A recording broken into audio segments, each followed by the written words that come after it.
Talladega alla. For as wild as Talladega Superspeedway can be, Brad Keselowski has less of an idea what to expect Sunday. Even for Talladega standards, an off-season rule change has altered restrictor plate racing and left drivers guessing. This will be the track's first race with no rule regulating ride height. The result is that cars are lowered to the ground and run faster, but have less downforce, making them less stable. Right now, with the ride height balance and the handling on the cars, I have never really seen this much uncertainty going into a plate race before, said Kurt Busch, who starts second and is making his 70th start in a Cup plate race. More, starting lineup shortly after running a lap of 203.9 miles per hour. Jamie McMurray's left rear tire lost air and his car spun, was hit and went airborne in practice Friday. NASCAR reacted by reducing the size of the holes in the restrictor plate to shave some speed. Even so, Kevin Harvick's pole-winning lap of 194.448 miles per hour Saturday was nearly 4 miles per hour faster than Dale Earnhardt Jr.'s pole speed at Talladega in October. Sunday's race is a riddle for drivers after how fussy cars were at Daytona in February. A particular problem was when the air was taken off the left rear quarter panel. I think that's still going to be a key area. I don't think there's anything you can really do as a team to help that, said Kyle Busch, vying to become the first driver since 2007 to win 4 consecutive races.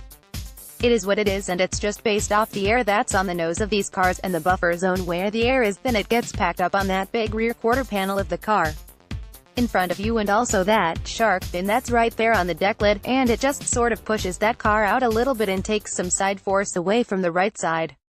It's an aero thing, and it's certainly a situation you have to be ready for when you're in competition when guys are doing that to you. Even with all that, Talladega remains the best chance for some teams to win and make the playoffs.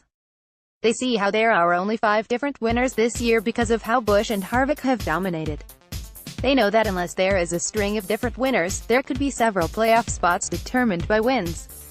For some teams, that path is less likely, so why not gamble in a restrictor plate race? Austin Dillon won the Daytona 500 to earn a playoff spot.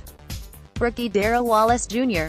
finished second in that race for his best career result. He's had one top 10 finish since.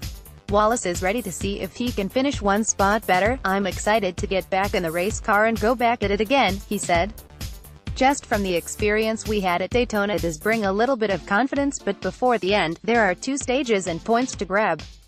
An accident just before the end of the first stage of the Daytona 500 eliminated 4 cars, including Jimmy Johnson. If you don't have a win, the stage points are pretty valuable, said Ricky Stenhouse Jr., won this race a year ago and starts Sunday's race 7th. I am going to be aggressive and try to keep our 5th third Ford up front and get as many points as possible. I can't speak for everybody else, but I like driving hard and giving fans something good to watch. The fans really enjoyed when we were all racing hard at Daytona, and I think they get pretty frustrated when we get in single file. If you are the leader, you don't mind it, but for the most part, I would like for everybody to race all day long. After a Daytona 500 that saw 14 cars eliminated by accidents, aggression might not always be the best strategy. The question is who can make that ploy work and make it to the end. Follow at Dustin Long and on